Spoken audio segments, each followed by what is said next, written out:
The Father Brown Stories by G.K. Chesterton.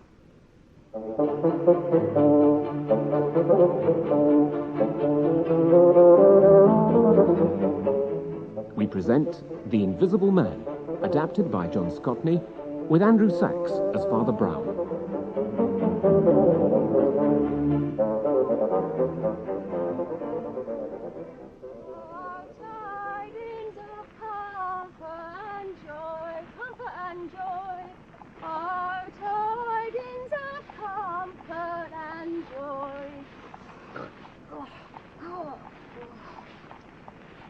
God rest you, merry gentlemen, that nothing you just... Oh, Merry Christmas, mister. Down to you. Oi, penny for the weights. Weights? What weights? There's only one of you. Penny for the weight, then. Penny for the guy. That'd be more appropriate. Christmas isn't for another week. Yeah, rotten old Scrooge. Well, so here you are, then.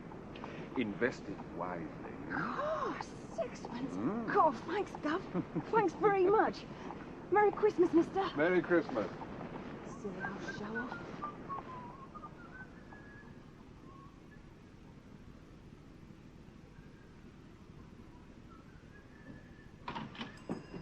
Merry Christmas, Mrs. Wilkins. Oh, it's you, Mr. Angus. Yes, I'm afraid so. Whew. It's snowing again out there and a bitter wind. Oh, really, Mr. Angus? My word. Those plum puddings look absolutely deadly. Oh, Mr. Angus. Look, I'll just pop through to the tea room for a warming cup of your delicious coffee. Well. Oh, Mr. Angus. Oh, Laura, alone at last. And what would you like, Mr. Angus? Ah, the blessed ghastliness of Mrs. Wilkins' patisserie. It makes her tea room such a haven of privacy. A small cup of black coffee, please. How much are the coconut kisses? A penny, halfpenny. Oh, dear. Can't afford it. I'll have to have a real kiss instead. John, don't. Mrs. Wilkins will see. I'll get your order. Hello, Mrs. Wilkins. Oh, that Mr. Angus. I might have known her idea of Christmas decorations would be holly. Extremely prickly holly. Not a twig of mistletoe. Eh, Mrs. Wilkins? She'll throw you out. Here's your order. Will that be all? Just one thing more. I want you to marry me. Those are jokes I don't allow. No, really. Truly. I'm being perfectly serious for once in my life. As serious as the halfpenny bun. A halfpenny bun? Marriage is expensive, like the bun. One pays for it. It is indigestible, like the bun.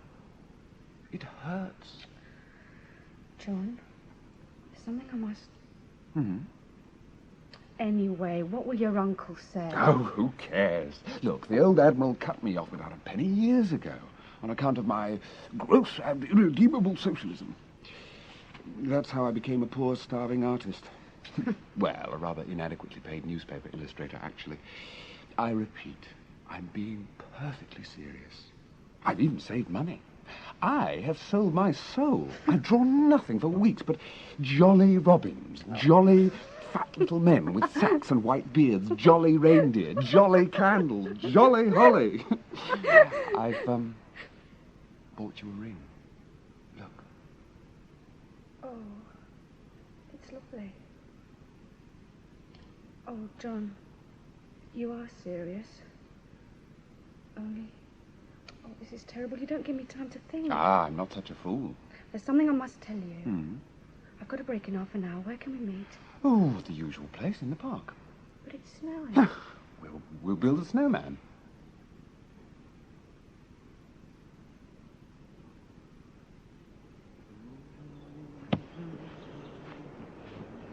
Hello, John. Hello. There. One snowman nearly finished. You haven't got a pipe and a carrot about you, have you? To finish him off. Mr. Angus, before there's a minute more of this nonsense, I must tell you something about myself as shortly as I can. It's nothing I'm ashamed of, but it's a nightmare. What? Now, my father owned an inn, the Red Fish at Lodbury. I used to serve behind the bar. Ah, I always knew you were reared among nobler beverages than tea and coffee. Look, do you mind if we walk? I'm freezing. All right. Loughborough's a sleepy little hole tucked away in the Wolds. The only people who ever came to the Redfish were the usual commercials and men who had nothing better to do than lean about in a barroom and bet on horses. Sounds quite idyllic. The exotic strangers and the sportive kings. Now, for myself, Oh, do hold your tongue and listen. Huh? There were two of them in particular. Really, I was a bit sorry for them. They were so unattractive. One was very small, a tiny little man. He had little bright black eyes like a bird's, and he was curiously clever at all kinds of things, like making a jumping kangaroo out of 5 cigars, or getting 15 matches to set fire to each other, like a regular firework. Isidore Smythe, that was his name. And the other one, was he, by contrast, enormously tall? He was quite tall. He had light-coloured hair. I think that was what was so dreadful about him. He was so completely nondescript. A dreary, silent, ordinary man. James Welkin, he was called. He never did anything except soak in our bar parlour and go for long walks by himself in the dull grey hills all around. So, I was startled and very sorry when they both offered to marry me in the same week. Good Lord. Did you marry them both? I did a very silly thing. I had a horror of their realising. I refused them because I found them both so impossibly unattractive. So I made up some gas about never meaning to marry anyone who... Oh, it sounds ridiculous, but I was very young. Anyone who hadn't carved his own way in the world. 2 days later, the old trouble began. I suddenly heard that both of them had gone off to seek their fortunes. As though they were in some silly fairy tale. And now they've come back from the goldfields of Australia with red shirts, huge moustaches, and sacks full of half-time nuggets, Not quite. What time is it? 1:30. I must be getting back. Come on, we must hurry. Wait a minute. What happened? Well, about a fortnight ago, I got a letter from Smythe. And this last week, he's come in the tea room twice. What? I suppose you've seen all the hoardings all about this Smythe silent service. Oh, yes, I know. Turn a switch, a housemaid who doesn't flirt. Set a dial, a cook who is never cross. All kinds of fancy machines for doing the housework. Vacuum carpet sweepers, steam washing machines, electric refrigerators, electric kettles. Oh, well, anyway, these machines, whatever they are, they're making him pots of money.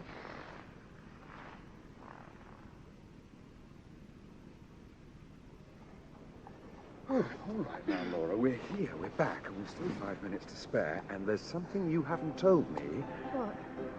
The other man, Yes, you're right. Yes. He's the one I'm frightened of. I haven't seen him. I've heard him. Well, how? It was just a few seconds before Smythe's letter come through the door. I heard his laugh. I opened the door. And? There was no one there. Good Lord. I'd forgotten how he laughed. It's one of the reasons I found him so unattractive. I say, that's rum. Yes, it is, isn't it? No, I don't mean that, though it is, of course. I mean this, here. Well, this paper stuck to the shop window, this thin strip. Do you know what it says? Smythe shan't have you. If you marry him, he will die. Who the devil are you? Isidore. Sorry I startled you. It's these rubber sole shoes, one of my own products. They're very quiet, especially in the snow. And this gentleman, Laura? Mr. John Turnbull Angus. Mr. Isidore Smythe. How do you do? What do you do? It is undoubtedly Welkin's writing, is it not, Laura? Aye. I came to tell you that I, too, have heard from James. Have you? Yes, 5 times in the last fortnight he's left threatening letters at my flat. Yet the porter swears he didn't see anyone in the least suspicious. And here he has pasted up some sort of dado on public shop window, while people in shop Quite were... so. While the people in the shop were having their tea. Aye. Or rather, while the person in the shop was having his tea, there's only that little priest. Well, we must speak to him. What? Yes, can't stop. Oh, Mr. Angus. Evening, Mrs. Wilkins. I see trade is looking up. A customer. A guest. Oh, Laura. I'll explain in a minute, Mrs. Wilkins. Yes, you will. Oh. Excuse me. Are you speaking to me? Could we have a word with you a minute, please, Father? Oh, yes, certainly.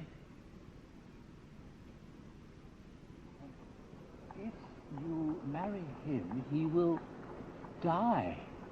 Oh, dear. The thing is, Father, did you see anybody stick it up there? I wonder what those little holes can be.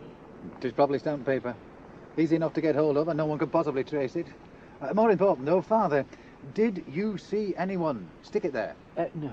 But then I wouldn't, you see. I'm terribly short-sighted, and I was rather a long way away. Oh, I have perfect eyesight. Ah. I assure you I saw nobody. Oh, That's amazing. Well, if I were you, Smythe, old chap, I'd put the whole thing in the hands of some energetic private inquiry agents. Well, you're right, of course. But some of these private detective fellows are, well, you now, know... there, perhaps I may be able to help. I know an extremely clever fellow. His name's Flambeau. Oh, he's a foreigner. Yes. His office is in town, but his flat's not far away. Do mention me, Father Brown. It's only a few stops on the penny omnibus. Penny omnibus be damned. I'll go in my car. Go with him, John. Why? He may need help. Now, look here, No, Laura. don't worry. The threat's against Mr. Smythe, not against me. Remember, I know James Welkin.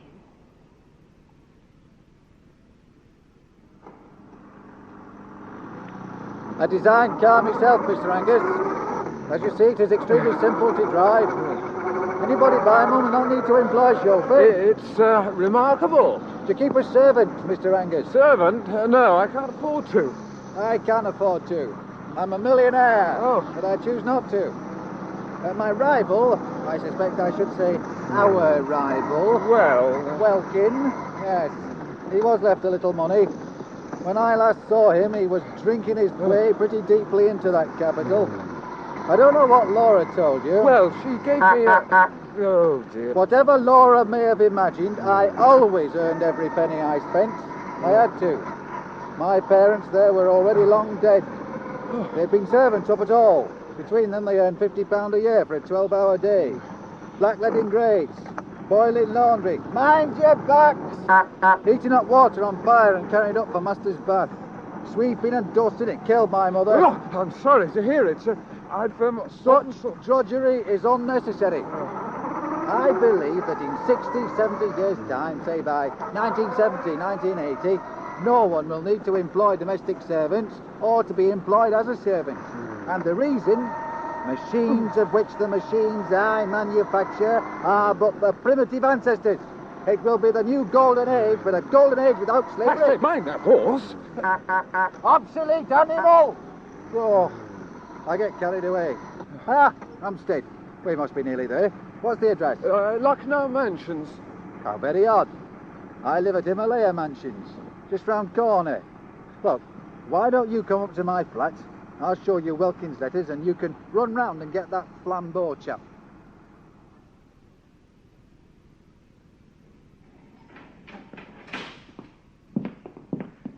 Here we are, my flat. Well, avert your eyes. I beg your pardon? While I turn this combination lock to neutralise burglar alarm system.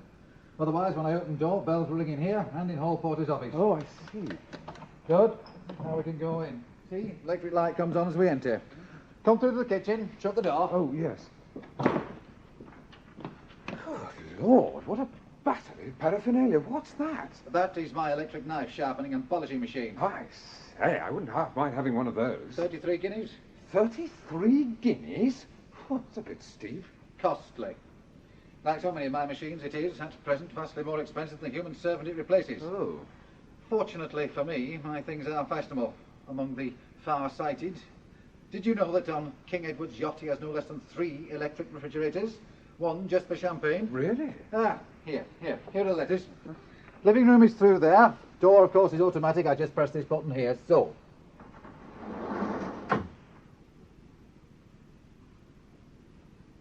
And if you go to see her today, I will kill you.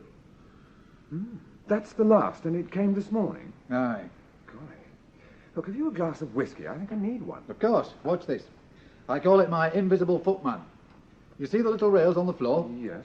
Now, look at that metal cabinet over there. Mm-hmm. I press this switch on the arm of my chair. Good heavens. Now, this one. Golly. Do I take a drink of it?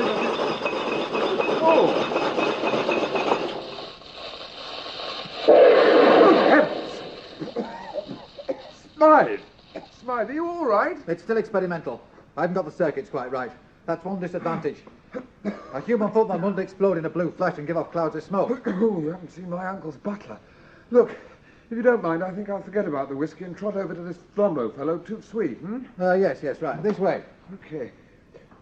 Mr. Angus, I don't know how to... Don't think nothing of it, old boy. Workers of the world unite, you know. Aye, may the best man win. Eh? Oh, look, I see you've got one of these spy hole things in the door. Smythe, I beg you, open this door to no one till I get back, I won't. Cheerio, then. I'll put the alarm on. Goodbye. Champagne Charlie is me name. Champagne drinking is me game. Oh. Ah, madam, scrubbing away, I see. Yes, sir, scrubbing. Did you know that one day you might be replaced by a machine? Oh, good. Well, but for the moment, I want you to take this with my best wishes for a happy Christmas and a prosperous New Year. Thank you, sir. Oh, thank you. And when I come back, I shall give you another half-crown. Another half-crown? Yes, because I want you to watch that door. Yes. And if anyone tries to go in there, I want you to nip down in the lift and tell the hall porter immediately. Yes. Anyone, do you understand? Yes, sir. Splendid. Compliments of the season, Flippin' toffs. Oh, well, at least the snow has stopped. Yes. You see, I am from the south, Mr. Angus. I do not share your northern taste for winter weather. So, you told Smythe to open the door to no one. That's right. And you set the cleaning woman on sentry duty. What else? Well, I also warned the hall porter, of course. Oh, and the hot chestnut man outside. Oh, and best of all, there was a policeman outside. Ah, good. I explained everything to him, and he agreed to keep guard. You did well. Thank you, Mr. Flambeau. You see, there's the hot chestnut man now, and that's the policeman with him. Who are the other two? It's Father Brown. Father Brown. Oh, Dora. Hello. Dora. Hello. What are you doing here? Oh, why have you brought this gentleman with you? Oh, Miss Laura insisted on coming. I should explain. She told me the whole story. And she thought she would tell Welkin if he turned up at Smythe's flat that she had no intention of marrying Smythe. And I just tagged along to give her moral support. We've only been here a couple of minutes. We came on the penny omnibus. Oh, do have a chestnut. They're very good. No, merci. No, thank you. That's Oh. awfully decent of you, sir. Oh, yes, Constable. There we are. Thanks, sir. And you didn't see anyone go in, did you, Constable? No, miss. Not a soul, sir. Good. Well, all seems well. We'll just go in and double-check with the hall porter, and then we'll go up and see Mr. Smythe. I say, Flambeau, take a look at these footprints. Which one? Well, these ones here, going in, and these ones coming out. Oh, yes. They seem to be the same person. An extremely heavy man, or he could be carrying a load. Yes. Good firm stride, good workmanlike boots with hobnails. I read an excellent monograph on footprints when I was first setting up to be a detective. Oh. They're very clear. Yes, I'm yes, very yes, yes, interested yes, in yes. That's what struck me. I fear we may be too late. Let's see the hall porter. Would you come with us, Constable? Oh, yes, a very ingenious gentleman, Mr. Smythe. Yeah, he rigged up this telephone system from his room upstairs down here to my desk. Yeah, well, anyway, gents, and madam, you can take it from me. Nobody's been in since this young gentleman went away. Then what are these patches of melting snow leading upstairs? Yes. Yes, see, the snow has hardly melted despite the warmth here. These footprints were made within the last few minutes. God, the invisible man. Father, you stay down here with Miss Laura. Mr. Angus, will you come up with me? Of course. I'd better go with them, sir. Yes, Constable, just a moment. Yes, sir. Could I just have a word, please? Very well, sir. After the ball is over, after the break. See, the wet marks lead straight to his door. No one went in. Can I have my half-crown now, sir? And see, look there, fainter marks coming out. Yes. As Father Brown said, we may be too late. What about me half-crown? Smythe? Smythe? Are you all right? 2 shillings and 6pence. We'll have to break the door Oh, down. There is an Champagne easier way. Charlie, isn't I have my there? skeleton keys. Be careful. Why, what's the matter? Ah, voila. Good. I haven't lost my touch. Well, that's strange. Smythe has an electrical alarm. He said he was putting it on. Yes, I know the kind of thing. There's usually a switch somewhere. Ah, there. But it's off. Look, it's a tiny flat. I'll try the kitchen. You try the living room, would you? Yes. Mon Dieu! What's the matter? Look, there on the carpet. A trail of blood. Someone must be wounded or dead. But where's the body?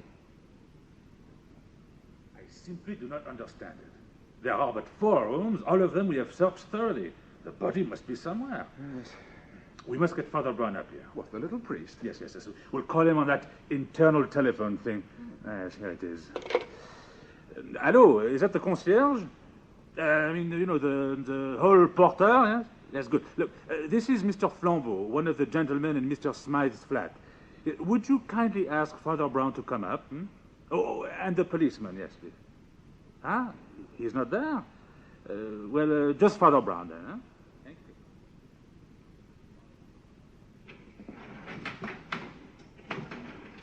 Well, here we are. Father Brown. Ah, yes, I'm sorry about the policeman. I sent him off on an errand. Laura, why did you come up here as well? It's not a pretty sight, you know. I wanted to know what happened. Yes, so do we.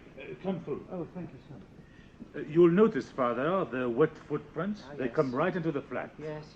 But why were you interested in the footprints outside? Ah, yes, well, they were the only ones that weren't partially obscured by snow. They were made after it stopped. Do you mind if I just potter about? No, of course. Please go ahead. Yes. A little bit. Ah, no, this is interesting. What is it? We didn't think any of those papers were relevant. No, they're not. This one, this might interest you, Miss Laura. Here. Oh, thank you, Father. Excuse me? All right if I come in, sir? Oh, yes. Constable, do come in. We arrested him as you suggested, sir. Well done. Well done. You've acted very promptly. Thank you, sir. He confessed at once. We're going to drag the canal for the body. Good. So the little priest triumphs again. Look, huh? would someone please explain? You've caught the Invisible Man. Oh, only mentally invisible, Mr. Angus. You know how rich people never notice the presence of servants? They take them for granted. To them, they are invisible. Yes, but Smythe had no servants. Well, there are public servants as well as domestic servants. When those 4 honest people said that no one had gone into the mansions or the flat, they meant no one they noticed. And, Miss Laura, there was something you said to me which wasn't true. What? I say, Father. No, don't be annoyed. She thought it was true. But there can't be no one in the street outside just after a letter has been delivered. And then, of course, there was the stamp paper. Look, I can't stand it anymore. Now, who is this fellow? What does he look like? What is the usual get-up of a mentally invisible man? Oh, he's dressed rather handsomely in red, blue, and gold. And in this striking and even showy costume, he entered Himalaya mansions under 8 human eyes. What? Yes, he killed Smythe in cold blood after Smythe opened the door to him, and he came down into the street again, carrying the dead body over his shoulder. Dear Father Brown, are you raving mad, or am I? You're not mad, only a little unobservant. James Welkin was dressed as a postman. So it was Welkin after all. See, nobody ever notices postmen somehow, yet they have passions like other men, and don't they carry large sacks where a small corpse can be stowed quite easily? Of course. Have you ever noticed this, that people never answer what you say? They answer what you mean, or what they think you mean. You see, suppose one lady says to another in a country house, "Is anybody staying with you?" The lady doesn't answer, "Yes, the butler, the 3 footmen, the parlour-maid, and so on," though the parlour-maid may be in the room, or the butler behind her chair. She says, "There's nobody staying with us," meaning nobody of the sort you mean. But now, suppose a doctor inquiring into an epidemic asks who is staying in the house, then the lady will remember the butler, the parlour-maid, and the rest. Yes, I see. All language is used like that. You never get a question answered literally, even when you get it answered truly. And when these 4 quite honest people said that no man had gone into the mansions, they didn't really mean that no man had gone into them. They meant no man whom they could suspect of being your man. A man did go into the house and did come out of it, but they never noticed him. Ingenious. Oh, absolutely horrid. Let's talk about something else. Oh, look here. Smythe's patent waste disposal system. The dustman you don't have to tip. Let's try it. This paper will do. Oh, be careful. Laura! Here's the button. Extraordinary. And now, Mr. Angus, Yes? don't you find it close in here? Close? Would you care for a walk in the park? Yes. Oh, yes, very much. Excuse us, gentlemen. Excuse us. Of course. Goodbye, Monsieur Flambeau. Mademoiselle. Father Brown. Oh, goodbye, Miss Laura. Now, tell me, Father Brown, what was on the paper, huh? I thought you said it was important, yet she threw it away. Yes, it could have been important to some people, I suppose. It was Isidore Smythe's will. He left her everything, £1.5 million. £1.5 million? But I don't think Miss Laura would wish to be wealthy. After all, didn't she say she was determined that the man she would marry would, what was the phrase, would have to carve his own way in the world? Mm-hmm. What a challenge for young Mr. Angus, eh?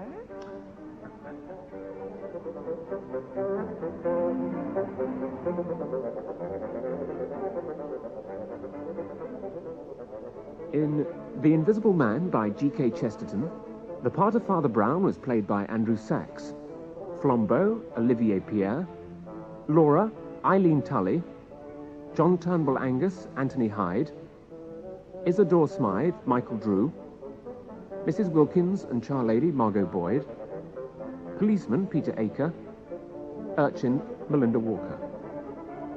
The Invisible Man was adapted by John Scotney and directed in Bristol by Alec Reed. Our next week's story is The Honor of His